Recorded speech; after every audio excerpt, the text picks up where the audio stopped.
Yo, it's me. First off, I'd like to say thank you for all the kind words and the reception of the last video. I was pretty passionate about getting my thoughts on Hiriosumi, and I'm glad people were actually like willing to check it out and watch it. And they a little bit of glazing, in my video. You know how it is. I appreciate that. Anyways, on to this video.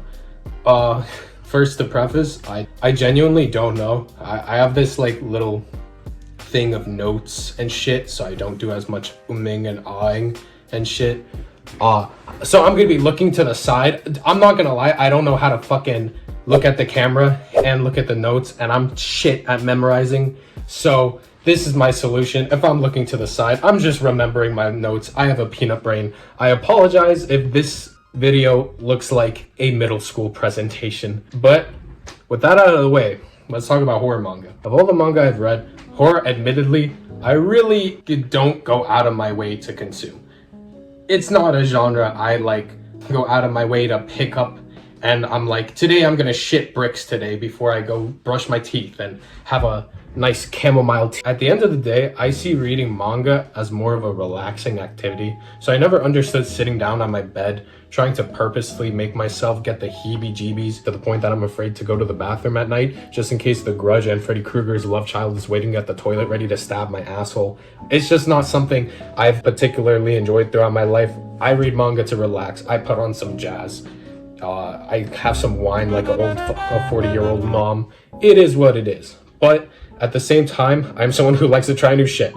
If I didn't get out of my comfort zone, I literally would have never discovered some of the best manga I've ever read, some of my fucking favorites. Because I'm not gonna lie, a lot of them I wasn't even too hyped about reading or trying out. So in the video, I'm gonna try and showcase some manga I have personally discovered that's more on the creepy side. Quick heads up, I'm not gonna show any of Junji Ito's works because... yeah. Also, I'm gonna try to stray away from just straight up gore. Because I don't know. Why is the intro so long? Let's get into it. But first, let's get the vibes going.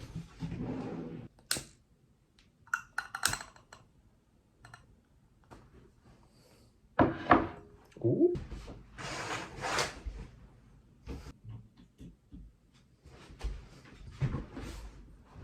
Okay, I fuck with this heavy. Let's get this shit going. Rojica to Rakkasei. Guys, I'm sorry. I seem to have missed the mark by reading this manga. I think this series just slipped in the list of horror manga that I set to read for this video because this manga is actually really nice and calm.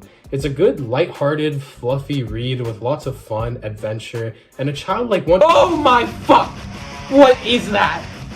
Oh! What is going on? What happened to him? Why is he dead? Okay, never mind. This manga's fucked. Rojica to Rakkasei is about two friends, Rojica and Rakkasei. One a human being and the other, whatever the fuck that mouse-looking motherfucker is supposed to be. As they go about their daily lives in this wondrous Adventure Time-esque world.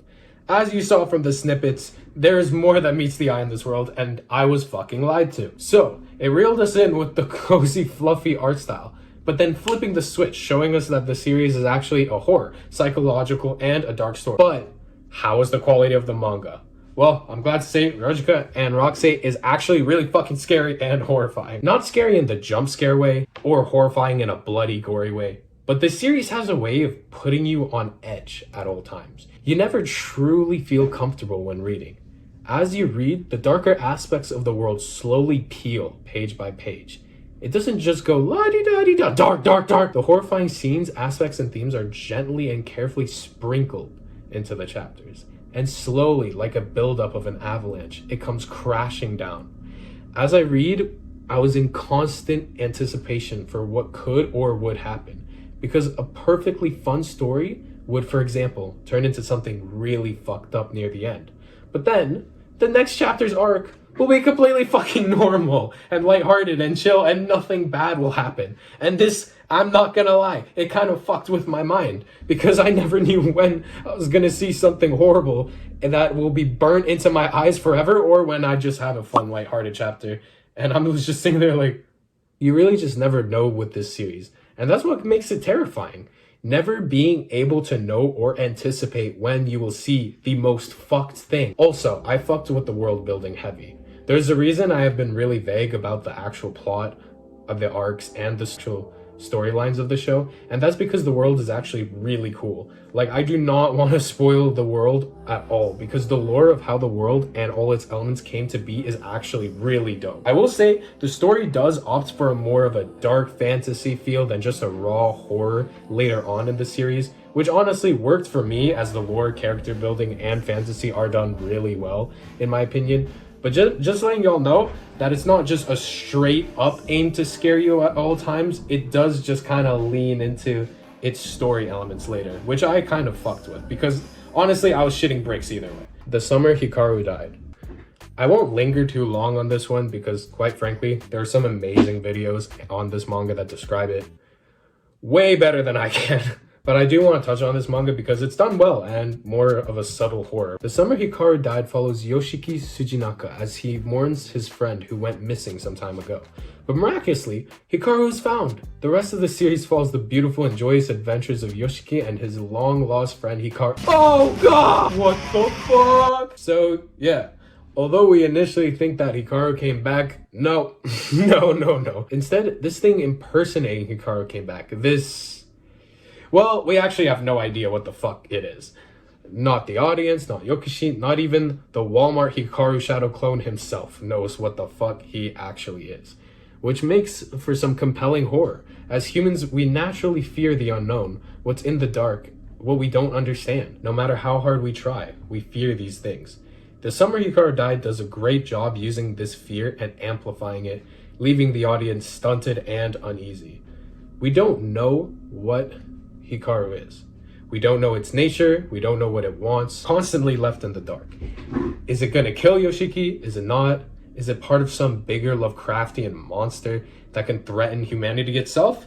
As the reader, quite frankly, we don't know, and the only thing we can do to get closer to the truth, if we can even do that, is just flip the pages, one by one. And the shapeshifter Hikaru art makes me want to do a fucking backflip. Super conductive brains. I got hot, so I switched my shirt. Yeah. I feel like I gotta include this one, even though I have to censor the entire fucking thing. Don't get me wrong, this recommendation is definitely not straight up gore like how something like Pumpkin Night is. But I can't lie, Superconductive Brains is definitely not as subtle with its horror like the other recommendations. I'd say its violent is above Higurashi, but a fair bit under Elfen Lied. So it's pretty fucking violent. I don't know how I'm going to find clips and snippets to show of this one. Good luck to future me. I'm fucked. What an asshole. I also want to give a warning to people that are squeamish and not as good with violence. If that's not your thing, don't even try with this one. It's not worth it, bro. But the violence is not the focal scare factor of Superconductive Brains. It's something I find really scary. Body horror. This series is all about the horrors of how our bodies and minds can be exploited and used.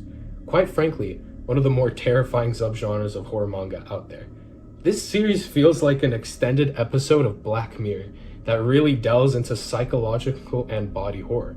Mutilation, manipulation of the mind, body, and consciousness are all themes that are touched on, and man, does it get fucked. Read for your own discretion. This one, seriously, my eyes cannot unsee. Duty After School. This one is more of a thriller. Hey, okay, stop that. I just want to talk about the show. I never get to, okay? I never get to. And honestly, this manga is really scary to me. And probably only me, if I'm honest. The themes themselves are actually quite freaky if you take a second to really think about it. Essentially, Duty After School is about a high school class turned child soldiers when ambiguous cosmic aliens rain down on Earth. And they are not friendly. The students are given incentives through extra credit and promise of reaching a better university post the war on aliens. I love Duty After School. Made by one of my favorite manhwa authors, Ha-Il Kwan. This dude made one of my favorite webcomics of all time. We'll talk about you some other time, my beautiful. And honestly, he hit it out of the park again. The characters are gripping, the suspense is amazing, the horrific scenes, it's all really done well. And it does scare me. Not the same way The Exorcist would, but I often get the heebie-jeebies by horror that is a bit more grounded in reality. Hence why Midsommar terrified me, because cults are real. They do that shit. Cults actually did and will do that fucked up shit. And anyone can get sucked into a cult. And although the aliens might not be real, war is real. The feelings the characters have when they just want to be normal kids, but they are psychologically damaged by having to fight for humanity, it is honestly very gripping. And Kwon does an amazing job organically writing criticism on Korean society within his work. I'd highly recommend you check this one out if you're looking for not the most over-the-top horrific scares, but still something I'd consider quite scary, quite horrific. And if you want a story that discusses the very real horrors of humanity, war, child soldiers, that type of thing. And that is my manga list for today. I just wanted to showcase some of the manga I've been reading since delving deeper into the genre of horror, psychological. I tried to talk about ones that I think are not talked about as much, besides the Summer Hikaru died. So hopefully y'all got something new you can check out. Anyways, that's pretty much it. Thanks for hanging out. Appreciate it. I'm gonna wave.